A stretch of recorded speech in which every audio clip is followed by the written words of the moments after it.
Greetings, everyone. Welcome to ActInf Lab Livestream number 23.2. Today's June 15th, 2021, and we're going to be having our .2 discussion on embodied skillful performance, where the action is, and we'll see who else joins us live as we go through the slides in the paper. And also, of course, if you're watching live, we'd welcome any questions or comments.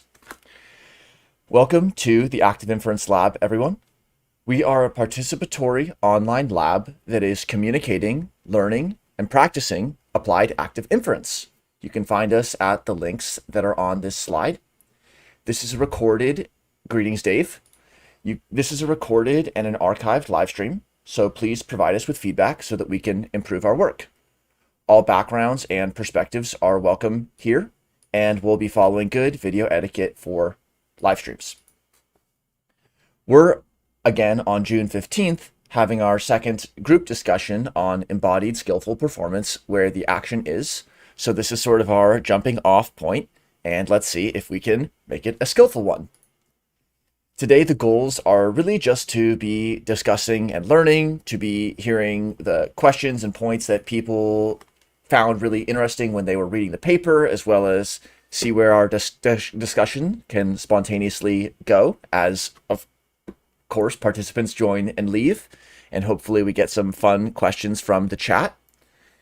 And we're just going to walk through the paper and the slides, go where we need to go to hopefully connect some dots. So with that being said, let's just go to the introductions and warm-ups. And we can each just give an introductory thought on the paper if we would like, or something we liked or remembered, something we're looking to resolve, reduce our uncertainty on by the end of the discussion.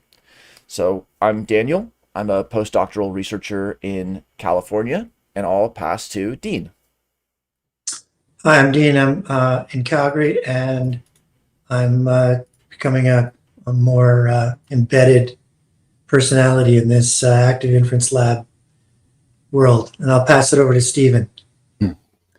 Hello, I'm Stephen. I'm based in Toronto. I'm doing a practice-based PhD through the UK. I'm interested in participatory theatre, community development, and ways to understand how people interact with each other in groups and individually. So this paper is quite relevant as it opens up some new avenues in that.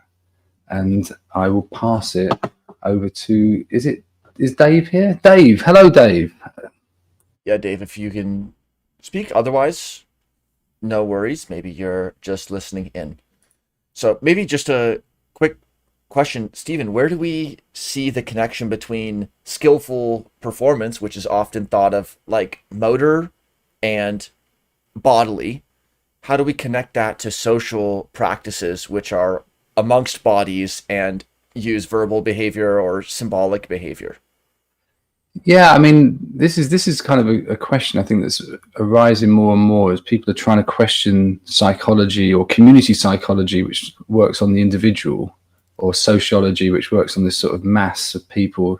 But when you want to work with intersubjectivity and sort of small groups and understanding the dynamics that are going on there, you could kind of ask phenomenological questions about what it's like to be in that state, which is kind of a bit more direct than, say, someone's psychological perspective on it, but it's still not quite working. So then you say, well, let's get into action here. Let's get into what's actually happening in and amongst people. And often if you then jump into action, that's another abstracted area. But if you're in the area of practice, you're kind of in between. You know, it's something that people are doing, between each other, and but you're still able to talk about how it's happening, how it feels.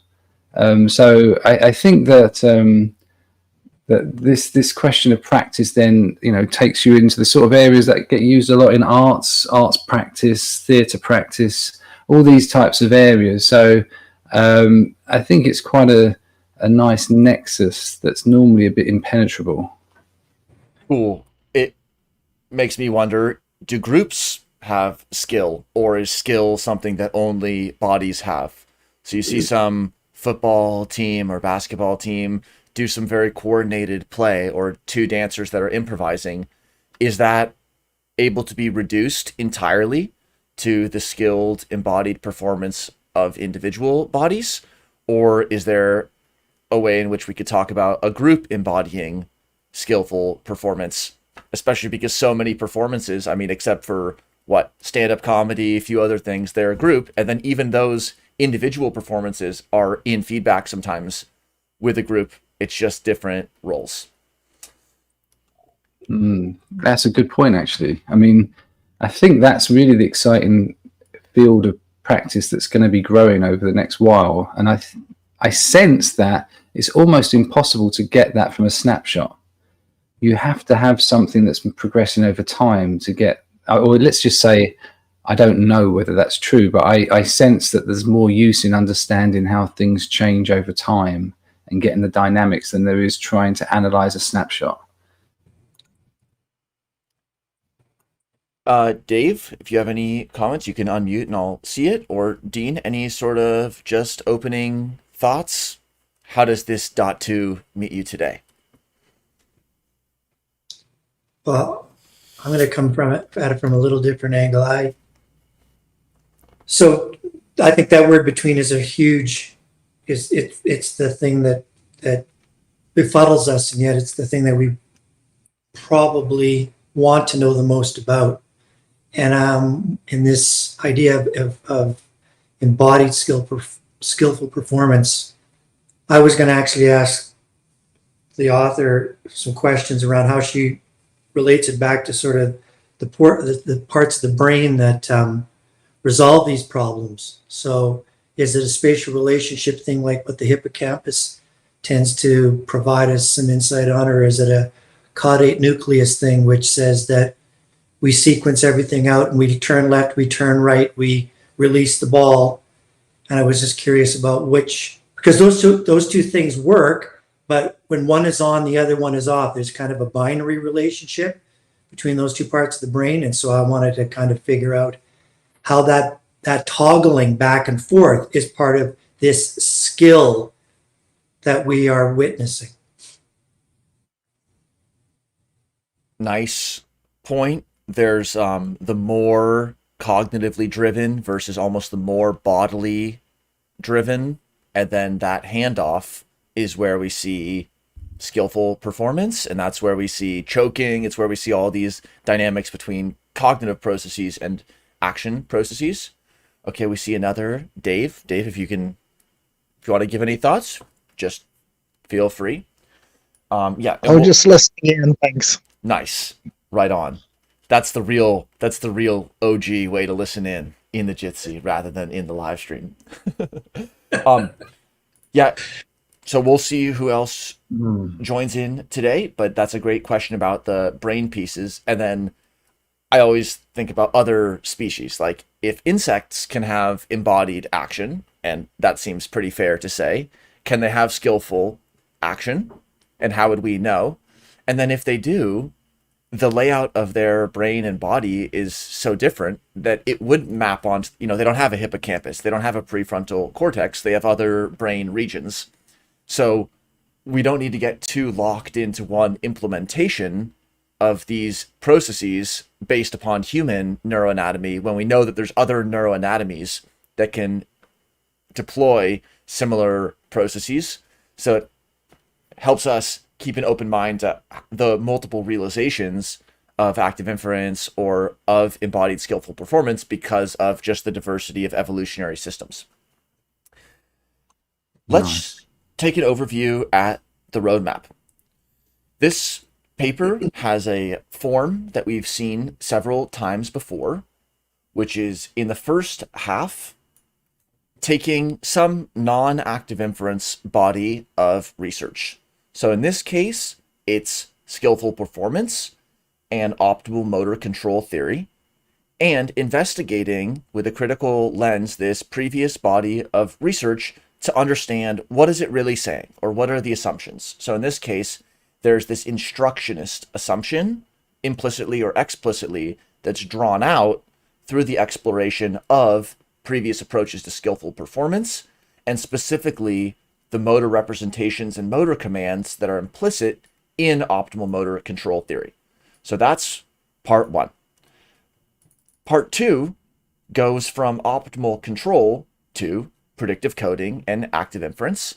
And last time we talked a little bit about similarities and differences as you go from optimal motor control to predictive processing to active inference. What is generalized as you move from A to B to C? What is different? What kinds of issues might you sidestep or introduce? And then in the last sections of the paper, motor control is positively reframed as this interactive sensory motor engagement with the world, which puts us very squarely in the domain of active inference rather than in the instructionist domain of optimal motor control theory. Greetings, Blue. So that's kind of a general pattern that we've seen before, where the first third of the paper is a background on previous approaches in a critical lens. The second approach shows some sort of a transition from theory A to B to C, and then by the third part, there's a positivist argument as to why active inference is more in line with how things are or might be more useful. Stephen, go ahead. So yeah, further to our conversation earlier, I think this actually, this showing the instructionist and then the interactive approach is really useful to sort of have a plausible way for affect and social dynamics to interplay with action.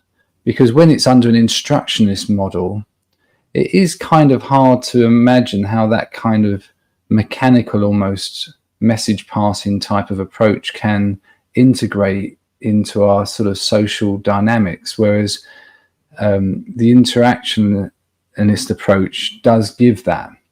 So I think that's quite good.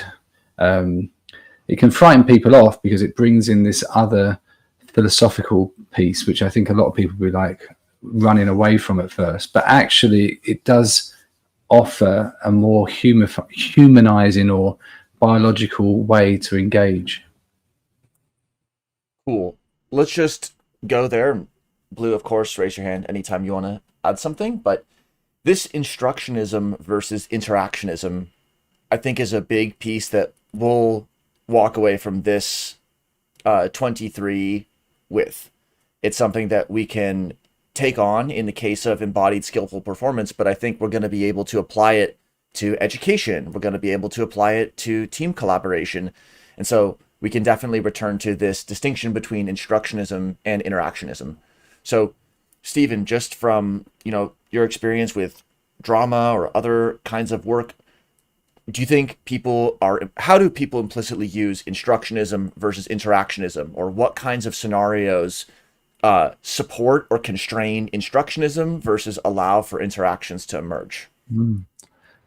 Well, I think what tends to happen is in the models that people tend to use, they're kind of either in one camp or another. It's like, so mostly it's almost implicit that there's some sort of interactive stroke flow. It probably goes even further, and it's sort of some sort of flow in the sort of performance arts world. They talk about flow and ease and that type of thing.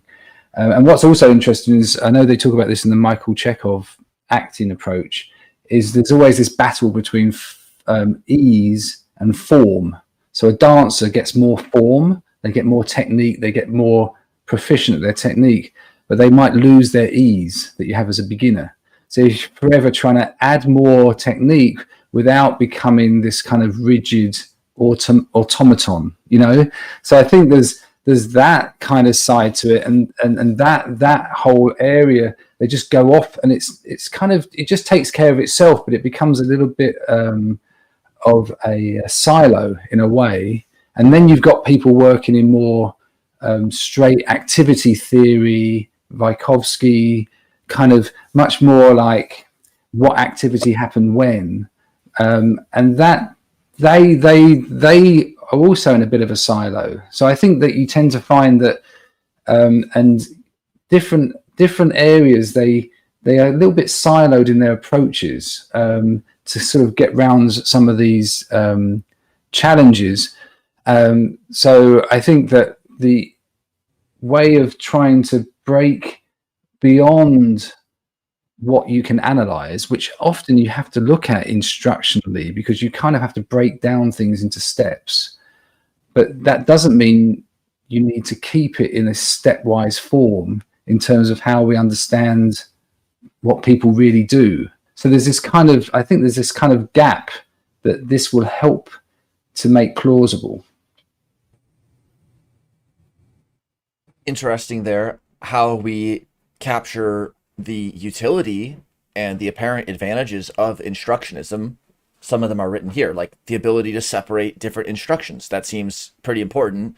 If you say, well, how am I going to cook this multi-stage dish?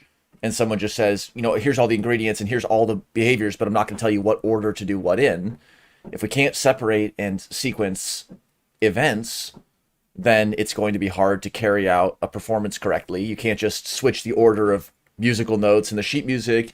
You can't just do things in a different order. So how do we get some of the features that we're looking for, like separability and modularity, and take it into a fully interactionist framework? One distinction there that the authors raised is like strong versus weak instructionism. And they'll end up continuing that both of these forms have similar underpinnings, but there's sort of a continuum between thinking that the instructionism is completely its own neural representationism. It's kind of like a Mott and Bailey type argument. This is the strong instructionism, thinking that it's totally just the neural representations that are entirely specifying on their own the movements that have to be performed, versus a more dynamical coupling version of instructionisms. So that'd be like, you know, when you're tapping the gas, it's like an instruction to the engine, but it's not the entire go faster cue, given the background of ecologically normal processes that enable them to play this role. So that's kind of interesting. Blue, any sort of overarching thoughts or anywhere you think it'd be fun to jump in? No, I'm just trying to figure out where I'm at still. Indeed. Well, there'll be a few other places, like a few other notes that we wanted to discuss. Dean mentioned one thing. Maybe we can even have a .3 and find out what a .3 would mean, or a .2.21 or something like that, .21. So one piece was about the neural elements, because in the figures we do see brains. However, these are quite schematic. It's not saying that these are the brain regions where these types of things happen, which can be a little ambiguous, because it's not actually an anatomical representation, yet it's superimposed on top of a brain. Okay, so one piece we wrote down was about the neural, and I think there was a few, Stephen, go for it. Yeah, we're just tying this, as you mentioned about the weak and strong. It's kind of interesting, because that's kind of trying to give this scientific feel, but it doesn't feel very satisfactory to try and have to say it in terms of weak and strong, because you kind of in this, well, what does that really mean, and how does it shift between the two? I mean, I can understand what is being said, but it gets into this kind of fuzzy version of instructionism. So I think that kind of sets up some of these questions, that as soon as you move away from a strong instructionism, it becomes harder to hold it together using the word instructionism. So I think it's quite a good illustration of that, because it's sort of unraveled. You can see how the second paragraph's a lot longer than the first one, basically. Yep, great point. And it's also a common approach to basically rigorous philosophical argument. Instead of making an argument against a total category, you introduce a distinction in the category, and then you might find that either one of those categories has some feature that the other one doesn't. You know, instead of being against all wars, well, there's the good ones and there's the bad ones, and then here's my distinction for just the bad ones. Or it could be that by making that distinction, you then can say, actually, this holds true for both of these categories or subcategories. And so that's how I've made my claim against all X, is by first breaking it down. And then they do, again, find that there, of course, are differences between these two forms of instructionism, but that they end up taking on some of the same assumptions. Cool. There's probably a few other pieces we can explore. This is the section in the paper that I'm sharing on the screen that says the formulation of sensory motor control in terms of optimal motor control theory heavily hinges on two different but highly interconnected assumptions. So let's see what the assumptions are, because it's probable that active inference is going to be contrasting or doing something different. So one is the central specification of descending motor commands and their efferent copies in the form of detailed low-level instructions for control of the motor plant specified in terms of an intrinsic frame of reference, i.e. extension and contraction of muscle fibers. So that's that instructionism. And then two, a separation of forward and inverse models operating on complementary aspects of action planning and executionism. So the first piece is that instructionism, that what's being sent descending or towards the body are instructions. And the second piece is a separation of the forward and the inverse models operating on complementary aspects of action planning and execution. So the forward model is like sort of a planning model, and then the execution is like, okay, given what I planned, how am I going to execute that? And those are two different streams in optimal motor control. And so we've been talking about how interactionism, we can explore how active inference deploys interactionism, but in interactionism, we have a contrast with the instructionist point one, and then through a unified generative model in active inference and the reduction of uncertainty in a unified generative model, we're going to move beyond this separation of these two forward and inverse models. Stephen, and then anyone else or any questions in the live chat? Yeah, this is quite helpful. It gives that realization that optimal motor control theory, it can be very precise. You could imagine someone making a robot, because you can measure everything. You've got access to all the data, and you could make something within like 1,000th of a millimeter precision, which humans or animals can't do. But it does have a bit of a limitation in terms of being able to integrate. And I think that, I don't know if you've seen any of the papers around the idea of fields being around the robot's joints. So have like a field around the hand, a field around and just move into the field rather than trying to work out what the actual joints should do. And they outcompeted other robots within like 2 or 3 months. So this same idea of working with some sort of more fuzzy, dynamical field actually, and just working out what works most efficiently or best, even though you're probably adding a lot more fuzziness into the actual understanding of the measurements, actually has a lot of benefits in terms of learning how to do something quickly. Okay, I think there'll be a few more cool points to return to on this notion of field, but I think it's also helpful here to look at how they distinguish the forward and the inverse models. So here, a forward model takes a system from an intrinsic to an extrinsic frame, predicting the effects of different movements using musculoskeletal plans specified by neural activity. So again, that's that instructionism. That's because we're in the optimal motor control. So forward model is basically plans that can be cognitive into implementations.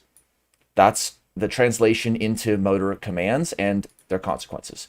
On the other hand, an inverse model builds motor commands by inverting the causal change. So first, that inverse model leverages a value function of states. This is where we get in optimal motor control, the non-negotiable introduction of value as a central heuristic. States have to be assigned value because value is what's used to determine which plans to select.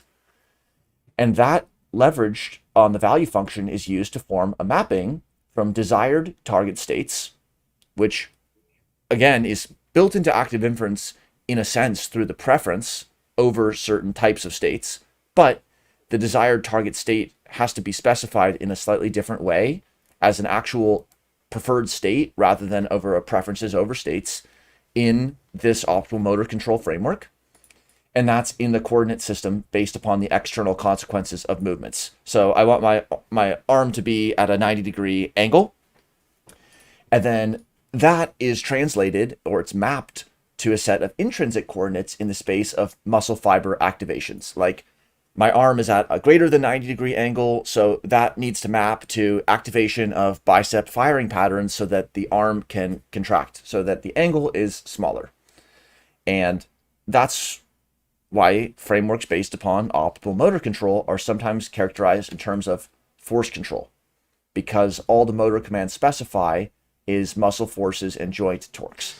So that's kind of the macro to micro mapping. Is we have preferred states, and the question is, there's so many degrees of freedom with the joints. So how do we go from potentially a broad set of preferred states or acceptable states into a specific pattern of muscular activations? So how do you go from make your hand just rest where it's comfortable, which is a relatively broad sort of plateau of accessible states, into a position that each joint is going to be at equilibrium with?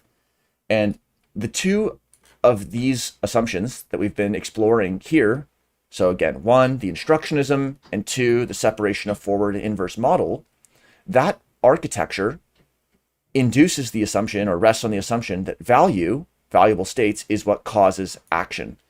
And that's what that Friston 2011 paper introduced, is sort of flipped that on its head, which is that, well,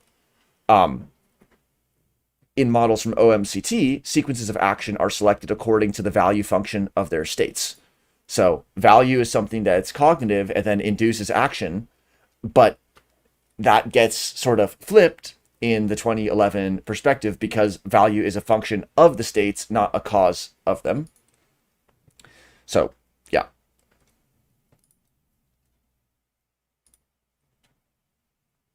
As written here, value is an attribute of states that are caused by movement. It's a consequence, not a cause. And when we get loops, you know, which one's a cause of which? Something that's locally A causes B, but then you pull back a level and maybe the relationship can also be seen as sort of the other direction, or maybe with feedback systems or embodied systems, we move beyond just any single linear framing of what causes what. But regardless of the direction or whether value is an attribute of states or it's a consequence or it's a cause, the point is there still is this central value parameter in optimal motor control theory. And that value parameter, which is familiar to reinforcement learning, like learning preferable states based upon their predicted value, that's something that we're going to be able to build on in active inference by pursuing not just value, but also allowing for reduction of uncertainty in a generative model, which can include pragmatic or value-driven elements, but also elements that include curiosity-like drives. Stephen, and then anyone else. And this ties in with Caspar Hess's work with affect. You could imagine that the affective states are kind of generated on the fly at different scales. So as you start to move maybe slowly as you practice, that these value states are kind of almost revealed and not necessarily available. And then maybe there's a state for once the whole action's complete. And that gives you, enter that value state, which maybe only appears as that degree of surprisal is realized, and it's always going to be slightly different each time you do something. So this is quite cool. I've moved here to that kind of vector field representation of the difference between value only learning and performance. Here's our robot who's only interested in kind of taking a ruler, putting it on the hill, and then going in the direction of the ruler going uphill. That's the sort of scalar approach to pursuing peaks. in contrast, we have that peak climbing or hill climbing element in active inference as that irrotational or longitudinal current, but we also get this solenoidal element. So I'm wondering, talking to people about performance, for example, or training in some way, how would it be different to promote this sort of value and equivalue flow model rather than a comparative reward driven model? Like if a learner is constantly assessing whether it's a multiple choice test or whether it's baseball pitching or something like that, if a learner is always assessing the value of states and everything is framed as value maximization, and you're going to want to be doing accurate states, you want, the pitch, you want to be getting your pitches more accurate because more accurate is more rewarding.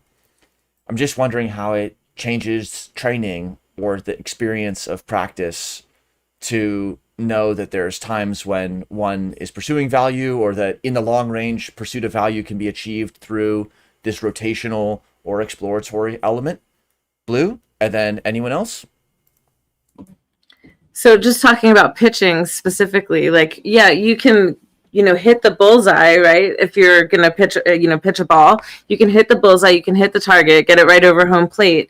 But like, you never explore, like, what about like spinning the ball? What effect will like different spins that you put on the ball have on, the way that the batter hits it? So like the accuracy versus like the finesse of it. And I think about that in terms of dance also. Like if you don't explore like, what it feels like if you're only trying to accurately make a movement, you're never exploring like the finesse element of it. So there's no like room for perfection or like ultimate mastery, I think. And where does skill become mastery? It's sort of like, at least in chess, it's the masters who appear to challenge some of the basic rules. Like they don't castle early because there's some deeper plan, or a jazz musician who moves beyond the framework of regular timing to introduce some other element. So that play element becomes especially important. It's almost like if you never learn how to do it correctly or normatively, you can't throw the baseball. So you got to get it over the plate. But then the mastery level, after performance has been demonstrated, in a sense, involves inventing a new way to pitch. Like there's, a fraction of baseball pitchers who throw sidearm or throw knuckleball, all these different sort of unconventional approaches that aren't the value function that they learned initially, or maybe it was their biomechanics and that was the value function that worked for them, and some other value function just wouldn't have worked with their body and brain. Stephen, and then anyone else.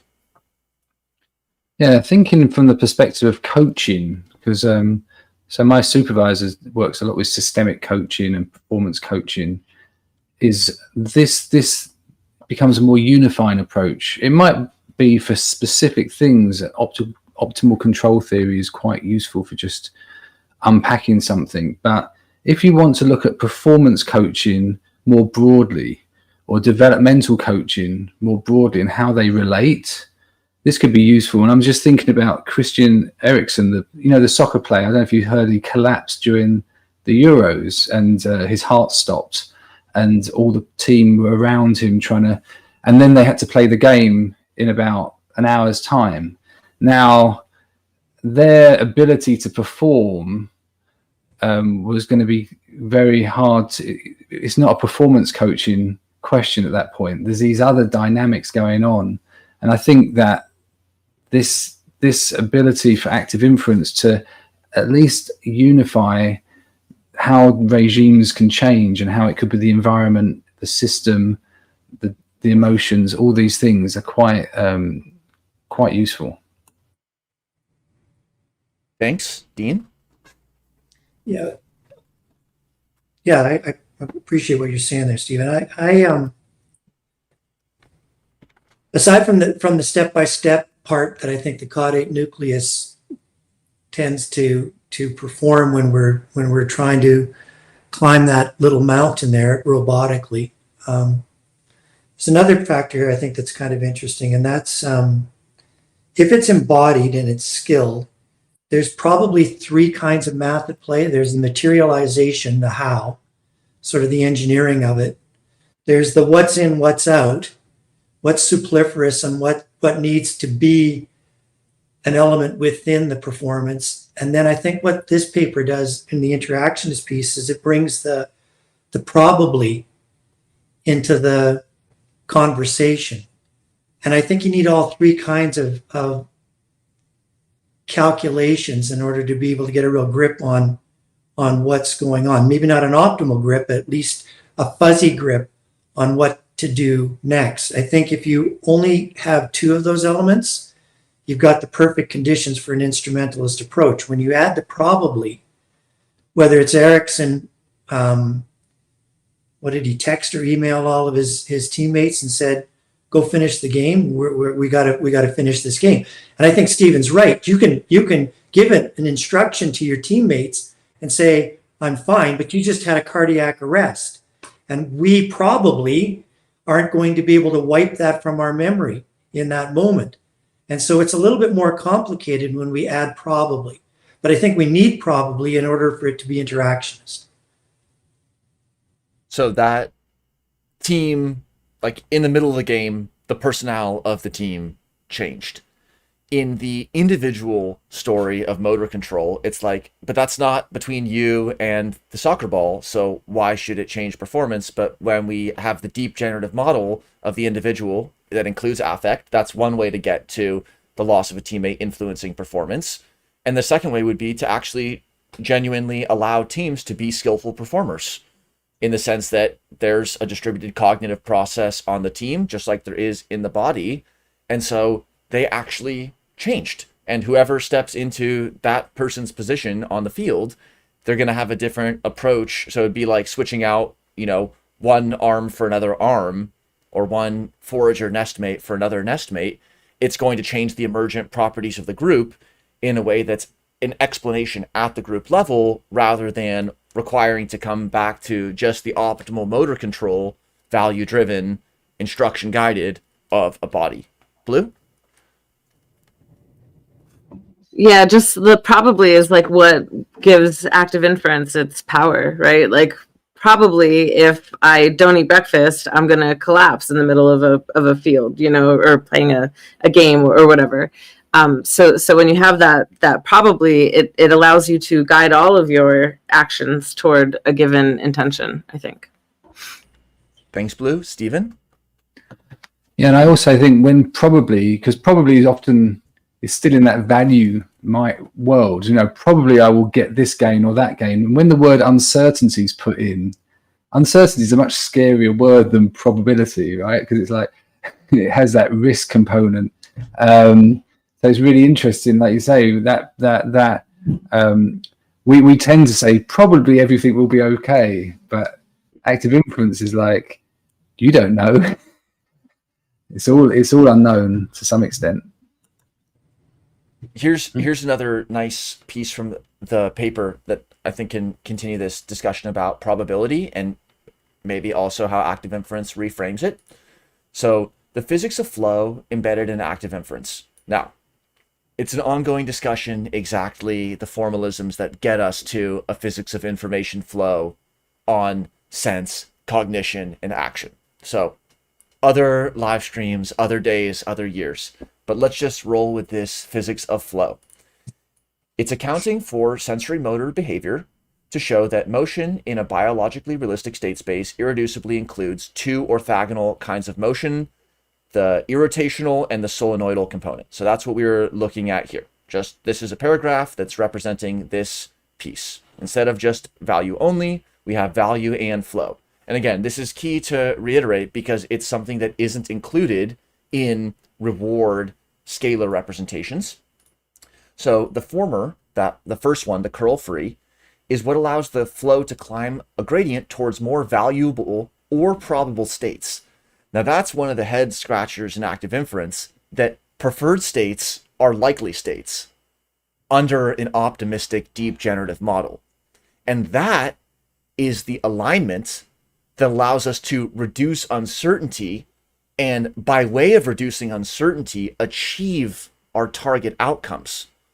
And so when we align the deep generative model in an optimistic way, such that we believe that likely states are preferred ones, that it's likely that tomorrow I'll have a regular body temperature, it's likely that tomorrow I'll be in this preferred body position, then we actually get to pursue value as a consequence of reducing uncertainty. There's more to say on this, but Dean, go for it, and then Stephen. Yeah, and I think, Daniel, that what that points out is that there's a dependency for people who want to introduce statistical propositions to what's the underlying situation that we're observing. There's a dependency on the derivative math and the accounting math. You can't figure out what probably is without figuring out how and what, and having a sense of confidence around what, how, and what are. So I don't think it isn't just the introduction of active inference. Active inference is also wholly dependent on a strong foundation in terms of really being able to get from priors through that hidden state. And how do we do that? We have to have derivatives and we have to have accounts. So I think there's a real codependency, back to the between comment that Stephen brought up earlier. Cool. Thanks, Stephen. Yeah, that idea of things going through cycles. I think I'm not going to go into ergodicity again, but you know, it often comes up.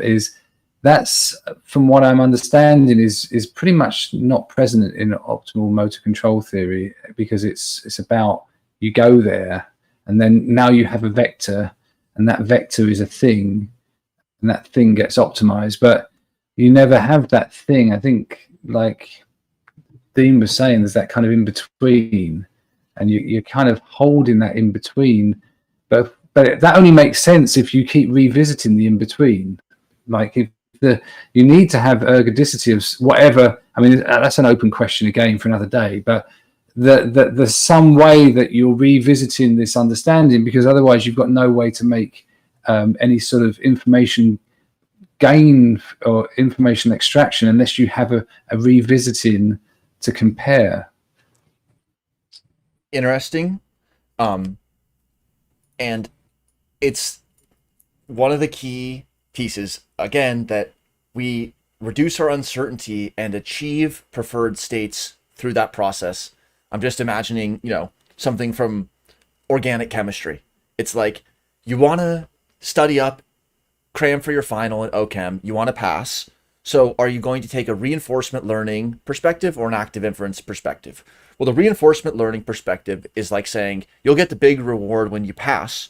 So what's the most rewarding problem that we should be solving? Or what's the most rewarding chapter to review? But you don't know, because if you knew, then you'd pass OChem. So you're kind of right back at square zero with value, because you framed learning as a value question. In contrast, the active inference learner would be like, oh, sure, my preference is to pass. How am I going to reduce my uncertainty about the critical path of passing? Well, I haven't even opened the textbook. Let's go to the first table of contents or something like that.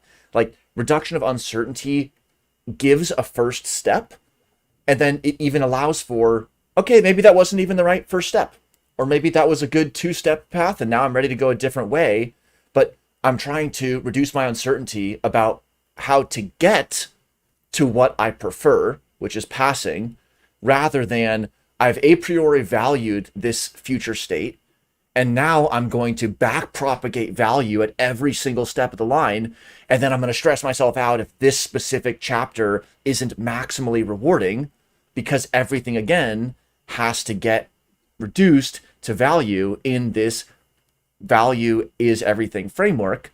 But in the uncertainty reduction framework, we see sort of this mist of uncertainty, and then regularities, and especially dependable ones, emerge out of that. And so we're planning amidst uncertainty with preferences in mind, trying to figure out what to do. That's planning as inference amidst uncertainty, which is just a world apart from planning to maximize value through time, given, what model again of how value is assigned? It's just a recursive question, and value learning doesn't give us that higher level answer for how we should actually go about planning to obtain values, let alone critiquing value as a pervasive framework. Stephen? Well, actually, that's a very interesting, talking about organic chemistry experiences at university, that I had an absolute nightmare on my organic chemistry. I'd given my textbook to someone, I'd got behind on the organic side, and it was this like 2-inch thick textbook on organic chemistry, and every time you go into it, it's got so many words, it's long names and all of this. And it was going on, and it was really interesting because we had this class with a new professor, and he got there and he got a few people to go up to the board, and it became clear that absolutely no one knew their organic chemistry, and no one had seemed to pick up on this. So we're now in the second year, no one knew what they were doing, or I think it was even the third year. And he said he recommended a little thin exercise book with exercises, not on all the different chemical reactions and all the structures, but just the key reactions, and just to go through these exercises in this thin book. And basically that got me through the exam and got me on track. So going for the big book and the memorizing and the optimal control, it was just work out the 5 key types of reaction and do the exercises. And I think that speaks to what you were talking about there, which ways do the electrons move? And that suddenly really, really changed everything. Nice. There's also some fun drilling happening, of course, all around me. Welcome back, Dave. So this section right here, it's a nice challenge. It increases the difficulty of speaking, but it's fun. This is a challenge for other frameworks. This idea that the two flows together provide a richer framework for expressing skillfulness as a process whose characteristic go beyond a simple gradient of value accuracy. So we saw that reward is enough paper recently, and some participants in our lab were kind of curious about writing a response, because that's the whole argument. Is they said, hey, reward is enough. The kernel can be reward, and that's how you get all of these intelligent behaviors, provided that you have these second level tweaks on the model, or these bolted on modules. And then the contention of the authors here is that value functions, and indeed any motor scheme based upon functions that return scalars, are not up to the task of modeling the variety of skillful acts describing human behavior, any kind of behavior, just human, because by construction, they cannot account for the solenoidal aspect of flow. So that's pretty interesting, that when we have to bottleneck into a single number, we lose a lot of the expressivity that allows for explore and exploit behavior to almost coexist, because we're collapsing onto a number line. So there's extremely limited availability for, what do you want for your main dish and your side dish? And you just say 7. You can't express two things with just one number. But if you could say, 7 and 3, you could express something that's more in a two-dimensional space. Blue? So I think you bring up an interesting point about any behavior or just human behavior. And I think about, there's like dolphins that use tools, right, to crack open like fish or to crack open, not the fish, but the sea urchins, right? So there's dolphins that use tools for eating, and then there's dolphins that don't.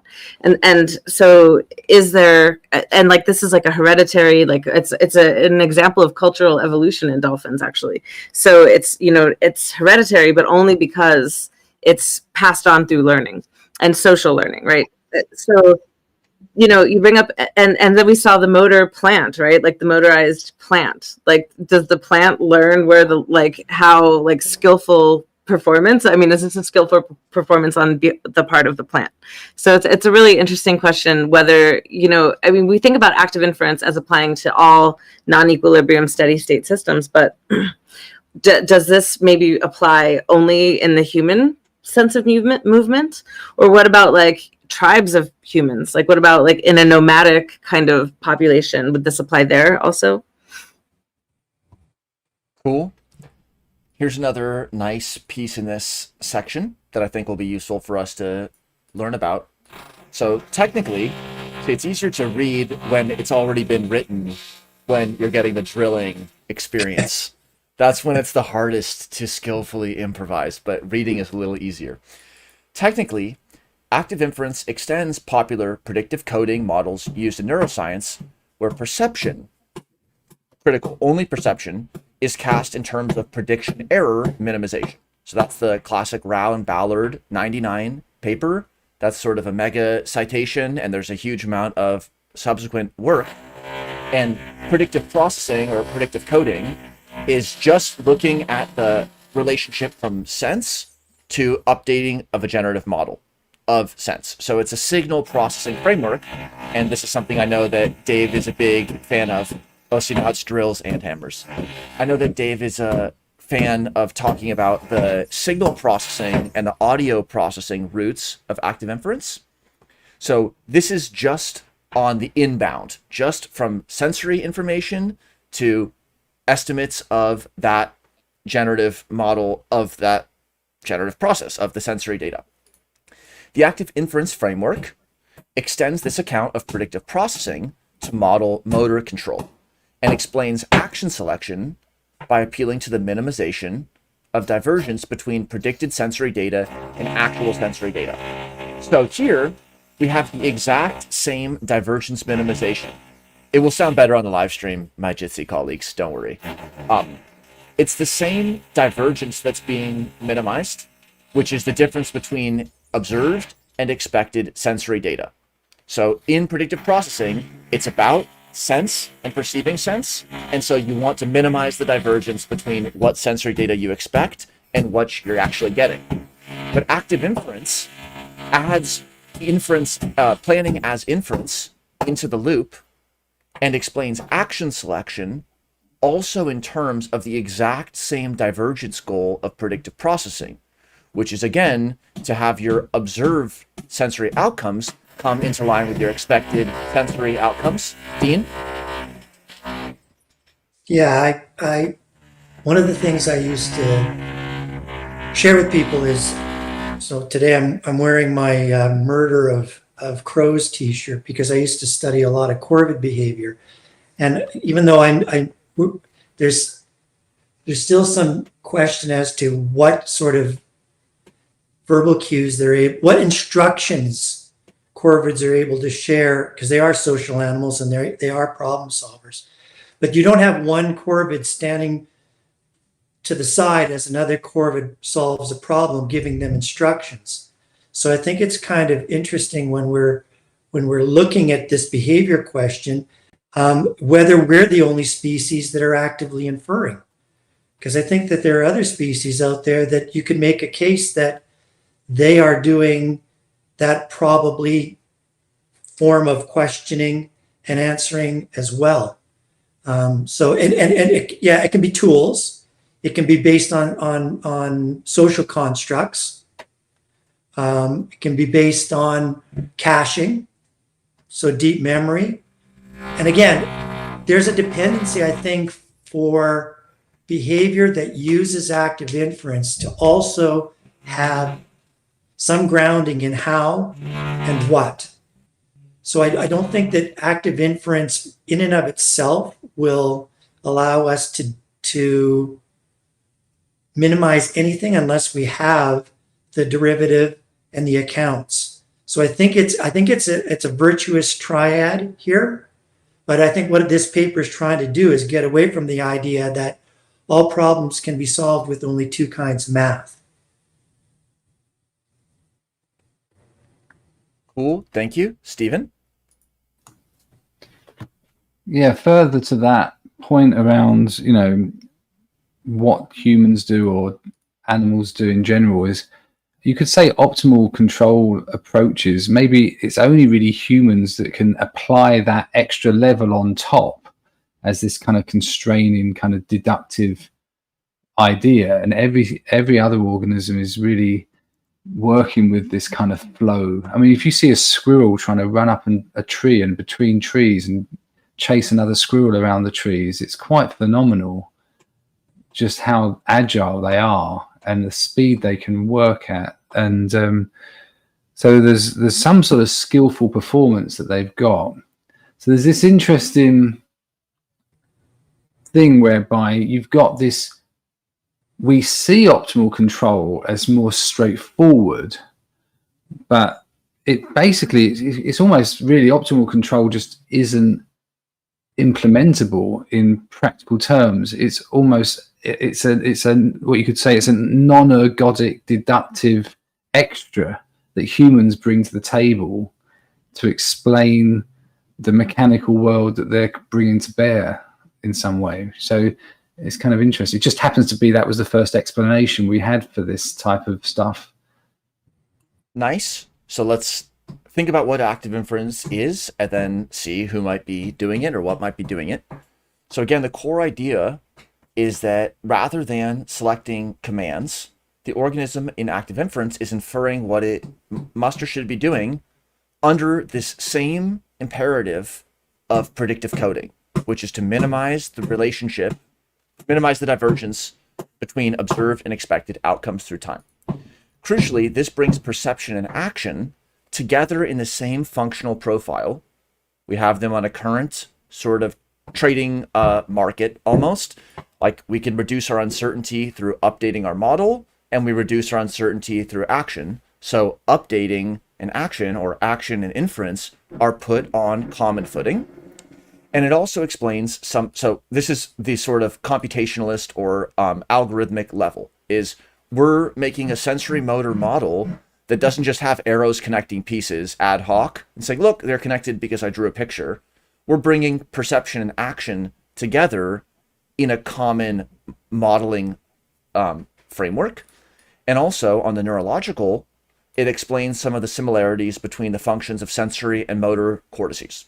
So that speaks to Dean's points earlier and to a lot of these brain regions that might have been discovered or initially characterized as having a more cognitive or a more motor role, but then it's shown that they play other roles. And so, you know, cue the endless clickbait. Oh, this brain region associated with this also does that. Should that be surprising? Should that be salient? Or should we have another view where that is to be expected? Now, while this moved from a problem of control, so optimal motor control, that's the action side. And then there's, so pure action side, optimal motor control. Tends to not concern itself too much with uncertainty of measurement or deep generative models. And then you have the pure sensory processing side. That's kind of predictive processing. This move from a problem of control to one in inference, in terms of active inference, does not make the problem mathematically easier in and of itself, but it offers a different model of skilled action which respects the neurophysiological evidence. So in other words, we're taking the sort of problem of going from sense data to a generative model, the predictive processing model, and then the forward model from internal states to action selection. And it's easier to, of course, subset to just one of those directions and say that one has a tractable model. But active inference is combining both directions or integrating across these two different ways of like looking at sense and action and saying, let's have one model of sense and action with a common functional profile as they describe it here. Now, which systems have it / do it? That's the realism question. And the instrumentalism question is, which systems can we model as if they're doing this? So I think that the instrumentalism question, which as always, it's about us, so it's easier to answer, is the kinds of systems that have sensory motor input-output dynamics. So everything from a self-driving car to different kinds of animals, we could model as if they were getting input, generative model, output. So the things that people model with OODA or that classical sandwich of cognition, those are the kinds of systems that are apt to be modeled with active inference. The kinds of things that people were modeling with optimal control, going from the model to action, and the kinds of systems that people were modeling with predictive processing from sensory inputs to generative model, both of those, and ones that especially are doing both, those are some of the most amenable systems for active inference. Stephen?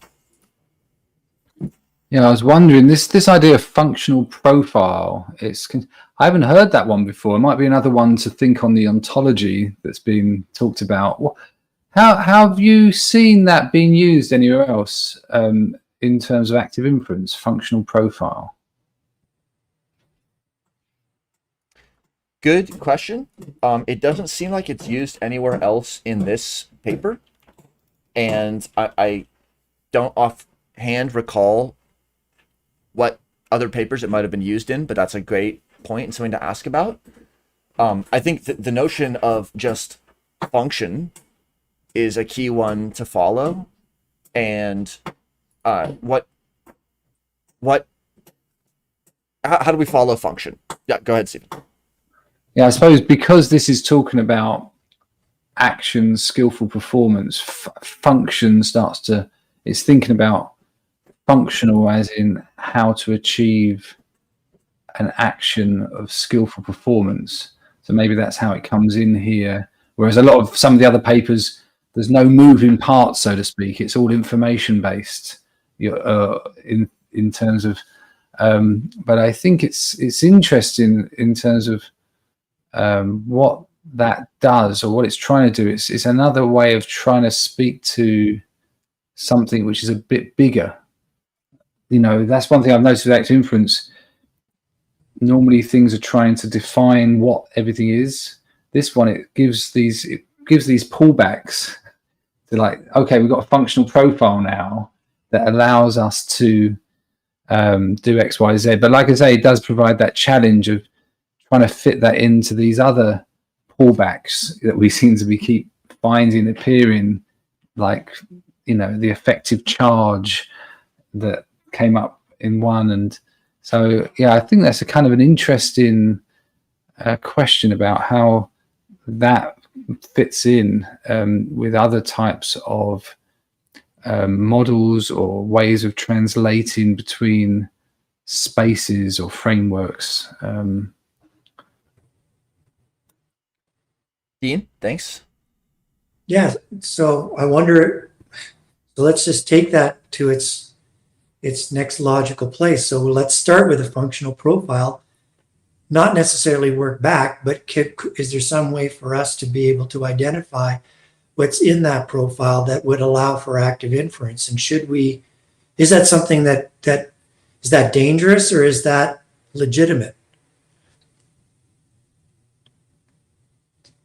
Nice question. Here's a little bit where they're getting at this realism and instrumentalism discussion. So even some of the most forthright defenders of the active inference framework, assemble, have backed away from making such strongly realist claims about the causally efficacious character of generative model. So here is where we see hardcore realism. So it's nice, and as we work towards the terms in the ontology, how can we classify different senses or uses of terms? First, in 2013, has advanced the view that an agent does not have a model of its world, it is a model. Now, that's an interesting claim, but the authors bring this up by also qualifying Friston's use of model from a different paper, and saying, crucially, if we accept the generative models of the active inference frameworks, not sure if this is if they're saying, usually it's framework, but will there be multiple active inference frameworks? In line with these proposals, we must embrace the idea that generative models are causal in the sense of an agent's inactive attunement with the world, rather than part of the causal efficacious machinery used by an agent. So that's an interesting claim. Blue? So I was thinking about that an agent doesn't have a model of the world, but it is a model. And I think about that in terms of people that have traumatic brain injury and then have dramatic amnesia, can't remember how to walk or talk or eat and have to relearn all of these things, right? So I think about if we don't, I mean, in that case, it seems like the model, you have a model and then you suddenly don't have a model. But it's if you are a model, are you suddenly not a model, or is that like a temporal disruption? I don't know. Like, so that to me, I mean, and this is an instrumentalist realist debate, I realize, but where do you if you are a model, is it like a temporal disruption and suddenly you have to start over, or what does that look like in those circumstances? Nice question, Stephen. Yeah, I mean, in a way, I suppose when someone has to relearn, the fact that they are at some level, their body is part of being that model, that gives them access to either some priors, or they call it the morphological computing capacity, the body's capacity to then form those priors, because if however certain parts of the body are like with a stroke, that can be kind of challenging, because that maybe the actual way the body moves is compromised, therefore the ability to use it to recreate is diminished. I mean, the question of how much it's diminished then becomes, I don't know if anyone could quantify that, but it's interesting.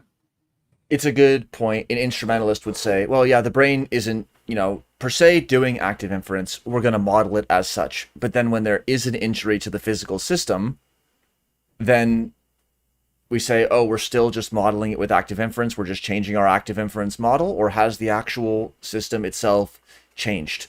So will we just always say that even when the system changes in the physical world, we're just going to update our model and just always stay in the instrumentalism land? Or are there times where changes in the world make the instrumentalism verge into realism, as if it's actually describing something about the world? That's going to be a very delicate walk. And they are arguing that, again, if we think about these generative models as purely formal and epistemic tools, so just like a linear regression, you can do a linear regression on GDP or on some other feature. You can do a t-test in a double-blind study. It doesn't make the people a t-test. It doesn't make the GDP a linear model. So it doesn't make something active inference just to use it in this statistical framework. That's what's meant by the formal and epistemic tools. Then this framework is, we argue, compatible with the sensory motor approach to understanding skilled action. It's interesting to me because the sensory motor approach to understanding skilled action itself could have a realist or an instrumentalist approach. The instrumentalist sensory motor would say, I'm not even saying this system has sense and action. I'm just saying we could model it as if it had sense and action. Whereas the realism of sensory motor would say, this system actually does have sensory and active components.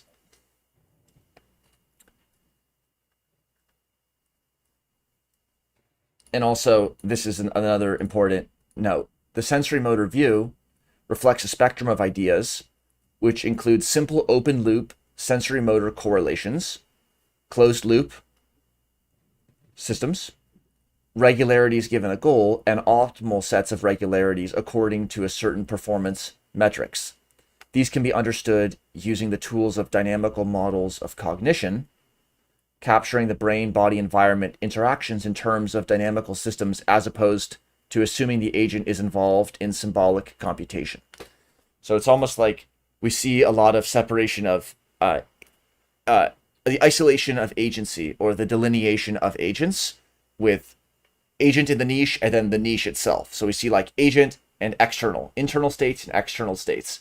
And now when we think about brain and body, that's one sort of inseparable dyad, and then it is also inseparable from the niche. So how are we going to take all these dynamical systems, which have different physical and causal connections amongst them, brain, body, and niche, and work towards a framework that's actually going to say what we want to say and be useful for what we want to do with these kinds of models, like reducing uncertainty about how organisms will act, or designing environments that work for different sorts of agents. How are we going to do that effectively, and drawing from what we know about dynamical systems more broadly, rather than bring on assumptions such as that the agent is performing symbolic computation, which comes along with the Instructionism and the representationism and all these other pieces. Stephen? This is a useful sentence here to show that dynamic that's happening between the kind of participatory sense-making world and the sort of inactivists and the inactive inference world, because there's these useful distinctions that have been coming up in inactivism and this participatory sense-making, yet they struggle to give the ways to actually calculate how that comes about outside of these kind of metrics that are looking from the outside of the system. So this is kind of quite a dance that's going on, but it seems to be yielding some good progress for active inference, because they're laying some of the ground for active inference to then see what could be plausibly modeled. So that's quite useful. Yeah, another point to that, and also what you said earlier, they're suggesting that active inference is going to extend causally linear accounts of motor control, which tend to focus on the contingency between new actions and their consequences.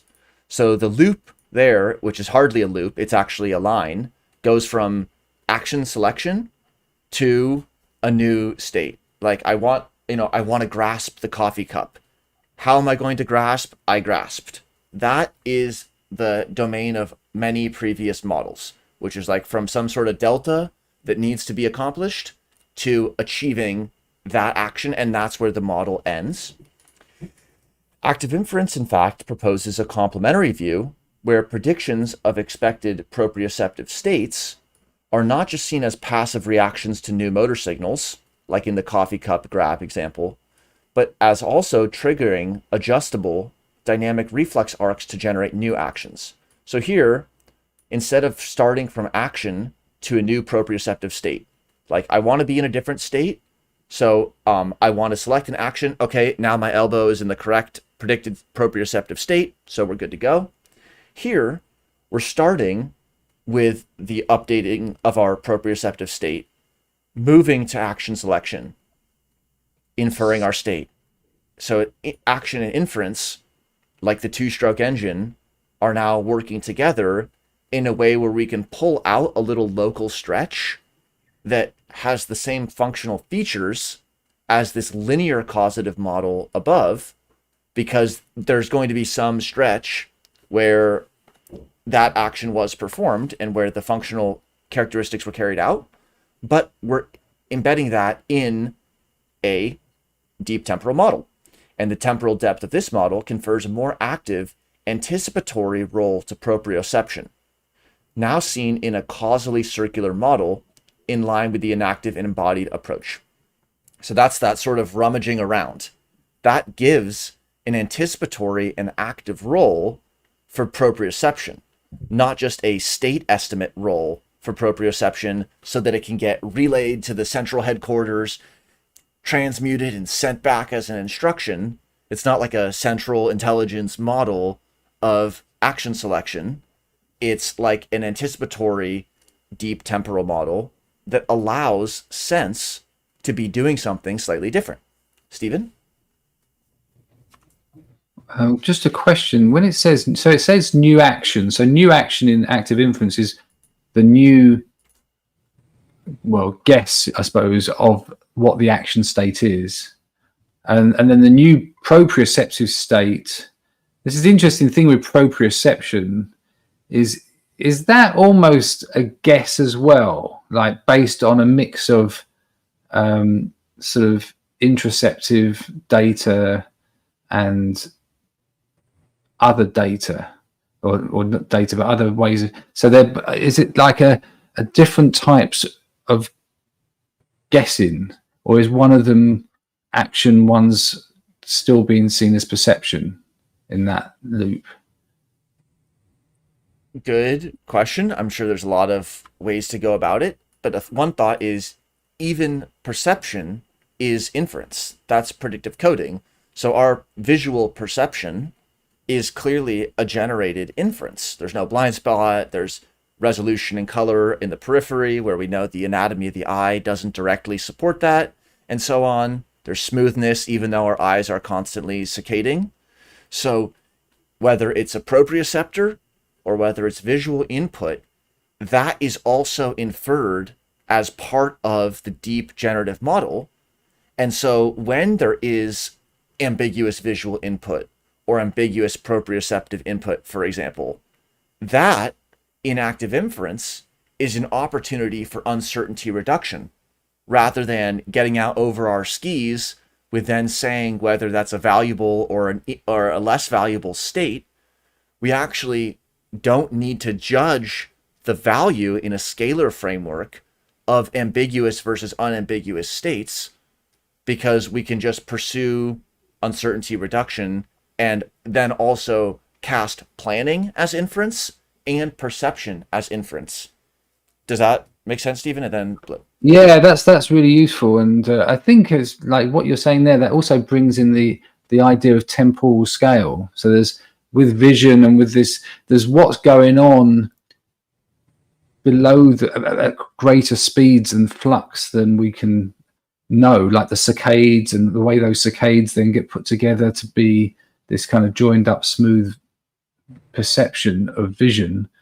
And this is this new action, new proprioceptive states, that's almost kind of at the speed of everyday awareness, you know. And once things become longer and happen over the period of like 10 minutes intervals, you can no longer track that in your working memory or your working phenomenological consciousness. So this is kind of like the Goldilocks zone in a way, where we're able to, when it's talking about new action, new proprioceptive states, it's kind of sitting at a kind of an averaged out perceptual awareness in a way that we can engage. Interesting point. Blue? Yeah, Daniel, you already like kind of said what I was going to say right after Stephen, but proprioception really is the expectation. Like, where do I expect my body to be? Where, like, instead of asking like, where is my leg? It's like, where is my leg supposed to be, or where do I think my leg actually is? And you're not always right? Like in the phantom limb case, and even like, you know, if you're stuck with a pin, right? Like, so, and this is not proprioception. This is just generally like where your nerves are. So in some places they're very close together, and you can infer with great accuracy where exactly the pin was poked into you. But in some other places in your body, the nerves are more far apart, and so you can't tell, even if two pins, you poke a pin here, you poke a pin here, you touch the same place. It's like the pin is here, but you're not always right. So there's this inference that happens in proprioception as well. Nice. It's like there's one mode where you have a very high confidence prior of where your arm is located. You know, it's right by my side, let's just say. And when there's a high confidence prior, data that don't support that prior are only going to move it slightly. If someone's very convinced that something is the case, they say it's 100% the case that this is this way. Well, then, you know, there's no point in providing alternative evidence, because they're going to see it in terms of their prior. So in that case of the phantom limb, it's like there's a high precision prior that the limb is in a certain location. In fact, it's such a strong prior that sensory data, like proprioceptive data that your arm is in a different place, or visual data that, for example, somebody no longer has that limb, still doesn't manage to update the experience or the generative model of the limb being there. So that's one case that we can frame in an active inference way. And another case would be like, where's my leg? I have low confidence. And now, instead of framing this just as a estimate that there's an uncertainty on, and then we're going to have to tag a value on, we go from that estimate with uncertainty to planning as inference. Well, what motor control or what motor behavior is going to reduce uncertainty on the leg? And sometimes that's like looking at it. Other times but that's a motor behavior with the eyes. Other times it might be doing a motion that then like kind of gives us some sensor data. So it's kind of, I don't know, like checking your phone and seeing like what notifications are there when you're uncertain. maybe sometimes like a shake or something like that. It's like just reactivating a bunch of sensors just to pass, say, oh, yep, we're here, just checking in, reducing your uncertainty.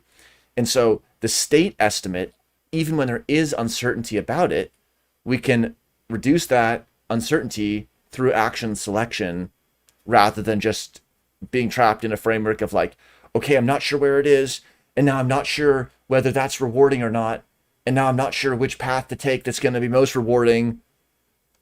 We don't go down the reward rabbit hole because there's a deep generative model. And for evolved / created or whatever organisms, those priors are fit. So it's not just like we're dealing with the space of all possible generative models. These have been evolutionarily selected to be functional in our physical constraints, but underwater or in a different gravity space, it'd be a different set of priors that would need to be learned or utilized. In our last piece here, what do you think were some of the big pieces that we leave this 23 strange attractor with as we move forward? Like what kinds of distinctions or insights here do we want to see how they apply in different settings? Dean, and then anyone else. Okay, so this is going to be a strange twist, but that's okay. So I came away from the paper and I thought about some of the things that Casper Hess did bring up in terms of, so what happens when we talk to instructionalists? Like, instructors are all around us. There's people that spend a great deal of their life preparing to become an instructor. And we come along and say, yeah, that's great. We know what you do. But we're going to kind of, I don't know, maybe bring you down a peg because we're going to introduce this other stuff that you weren't asked to sort of train yourself up on. And I'm not sure if that's a threat or not. I guess it depends on the personality who the idea is introduced to. But I'll bring a, if you know the movies Independence Day and Thelma and Louise, I'm going to bring those into a juxtaposition here. I think for the instrumentalists, they don't necessarily see that there can be, for the person who's living out the adversarial Greek myth, us against the aliens or us against the people who are chasing us down and trying to get our convertible back. There is no set of instructions per se that those people want to follow. They're living the interactionist state. And you can start out with kick the tires and light the fires a la Harry Connick Jr. and still end up in a rapid deceleration moment a la Susan Sarandon and Gina Davis. And I think for people who are going to look at this problem in terms of how do we introduce interactionism in a way that doesn't threaten the top-downedness of how most situations where we want people to be able to take up an embodied skillful performance without putting them in a situation where they behave like aliens or behave like police chasing somebody down with a helicopter. We're going to have to sort of, I don't know if it's a slow rolling. I'm not sure exactly what it is. But those people who are now currently instructors and instructionalists by profession, we're going to have to give them something so that they don't cling desperately to a model that I think the authors of this paper demonstrated requires a rethink. I don't think we throw out instructionalism, but I absolutely do think that its place on the top of the mountain, and now all these little robots climbing up it, that has to be reviewed and revisited. And so, I mean, as a go forward, I don't know how we put people in a place where they're comfortable with that kind of, I don't want to say it's disruptive, but I think it is. But I think we have to be able to come at this in a way that doesn't make them sort of circle the wagons solenoidally and try to protect something that obviously is up for a bit of evolution before revolution. Nice points there, Stephen. Yeah, I like that idea of, yeah, this challenge of having this mountain that we've kind of ascended and placed these optimal control theories on. And maybe it's more like there's a mountain of active inference and there's a little rock structure on the top, which is optimal control theory, which we're able to sort of utilize on top of that, you know. But it's a lot more rickety, and it's not the main game in town. You know, the main game is our intuition, our dynamical balancing of all these different free energy parameters. But we do, and particularly humans, have this ability to impose this extra shack of tools on the top that we now think is the main game in town. Nice. So to Stephen's, then to Dean's point. So as to which one's the mountain, which one's the molehill, which one's the anthill, here Friston says optimal control can be cast as active inference with 3 simplifications. So as we increasingly clarify our understanding of these different models, we'll be able to see which models are nested within one another, or are alternate framings of one another, or are, you know, more overlapping than different, or what are those key distinctions, or what are the variables where you can expand it to 3 and all of a sudden you've gone from model A to B. So remains to be seen. And by him saying that optimal control is a thrice simplified active inference along these 3 specific domains, it does suggest that the bigger picture might be active inference, and then you get special case optimal motor control with a value function as a derivative model within an active inference universe, even if these other models were developed first. That's often the case, that a certain model is introduced and then it's later generalized in several ways, so that in the future it's actually seen as a special case model, even though it's actually, at one point, it was the only game in town. Certainly for a lot of biology models, that's the case. And then Dean, I really like this idea of, like, there's a job title called an instructor. And if somebody says, I'm an instructor in, you know, organic chemistry or in tango, baseball, people know what you're talking about. So how could interactionism be so broadly participated in that people say, yeah, I'm an interactor, I'm a baseball interactor, or I'm an OChem interactor? Maybe the job would be called that or not. So how do we, like you were saying, not kind of threaten or disrupt their modes, but give a yes and for what they're working on? And maybe part of it is that the interactor, it's like we're framing their interactions with their student, let's just say, as a cultural scaffolding of an interaction. That doesn't make it a symmetric interaction. It's a culturally scaffolded moment of Bayesian model updating. And so it's like, yes, you do give instructions. That's the verbal term for what you say when you say pull or breathe or, okay, slow down.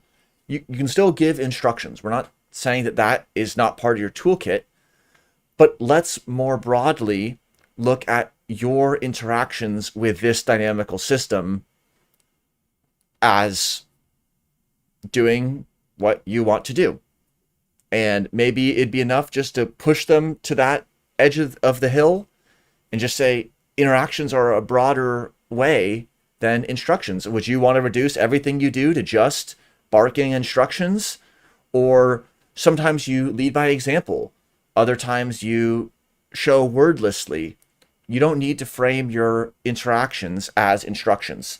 Recognize that you're just dynamical interacting systems, and this, a lot of people are working on a framework that suggests that this is a broader way of thinking about training, and might be able to help you on one hand with the high performance elements, and on the other hand with accessibility and in making your work more communicable.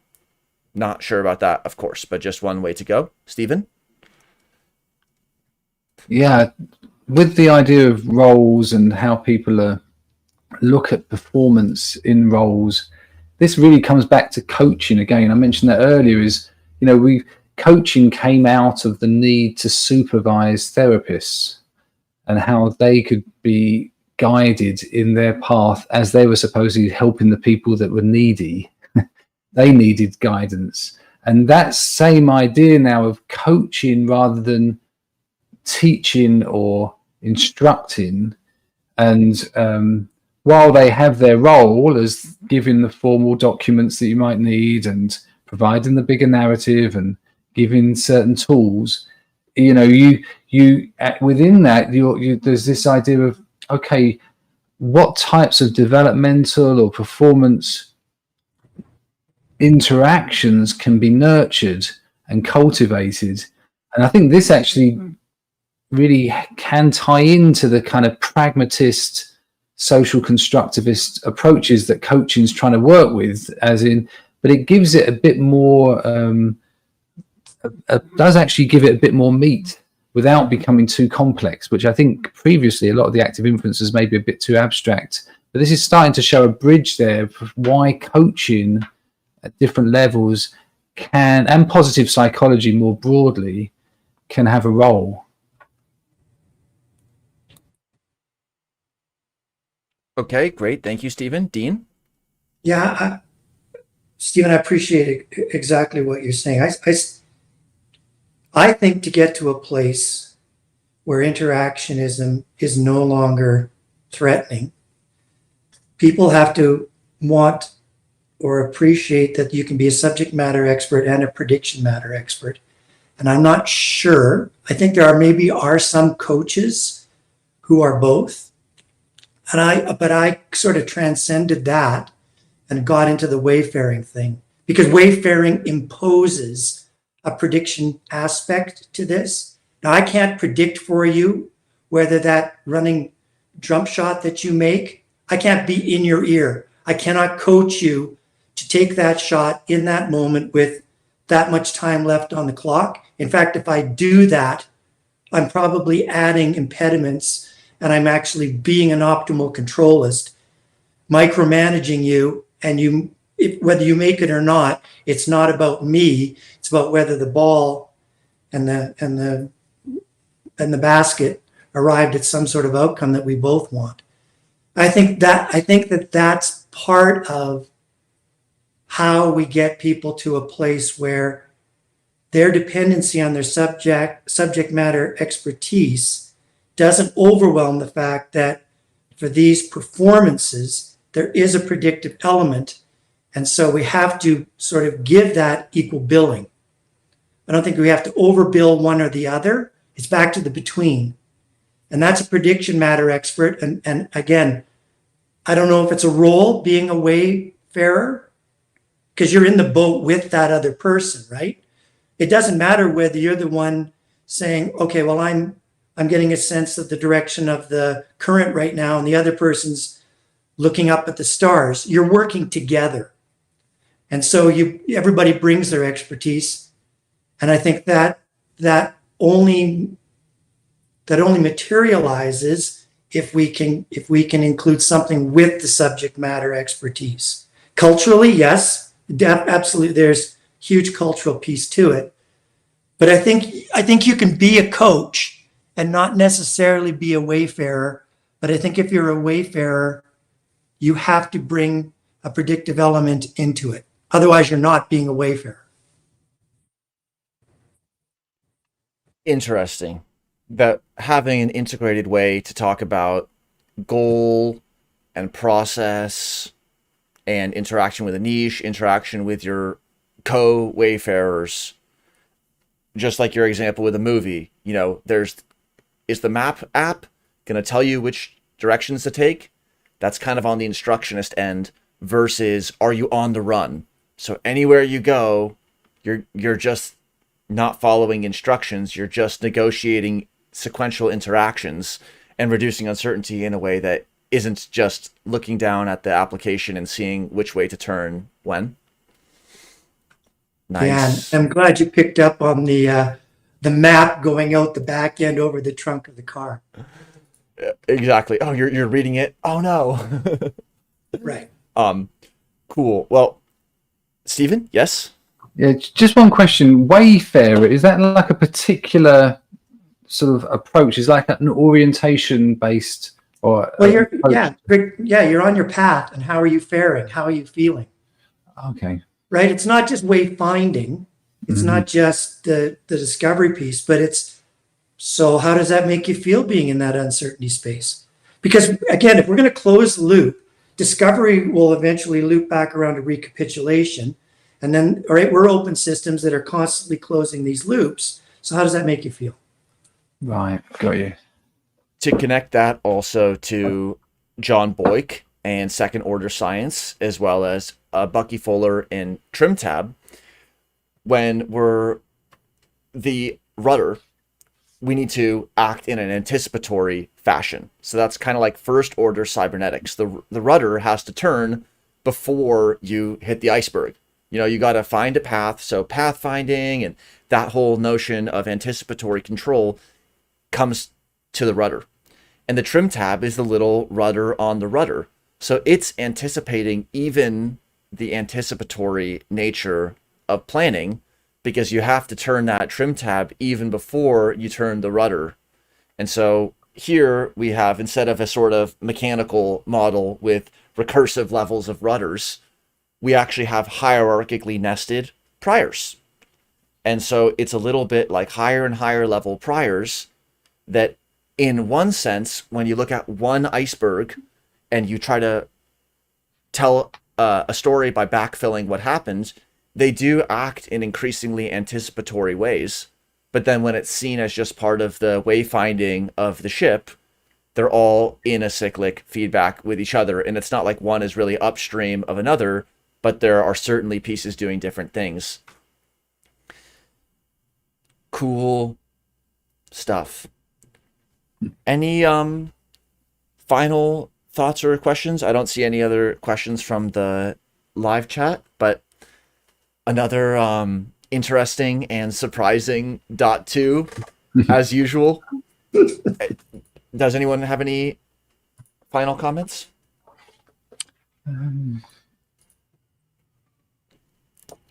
Well, great. We'll look forward to some awesome upcoming streams. Let's just look at those really fast.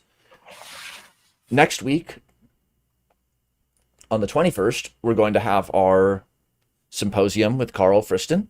So if you've been helping to co-organize this event and develop the questions with us, you'll be with us live. Otherwise, we're going to be recording this, not live streaming it, and then providing the recordings on our YouTube channel. And then for the second 2 weeks of June, we're going to be doing a more technical or statistical paper, empirical evaluation of active inference in multi-armed bandits. Then in early July, we're going to have a Fields and Levin paper, Scale-Free Biology, Integrating Evolutionary and Developmental Thinking. Then don't have any papers for the end of July or beginning of August, but we'll figure out what we want to do there. And then we'll be turning to some industrial engineering and some other areas. So as always, pretty fun journey. Thanks, Dean, Blue, Stephen, Dave, for participating live, and everyone for watching live or in replay. We'll see you on a future stream.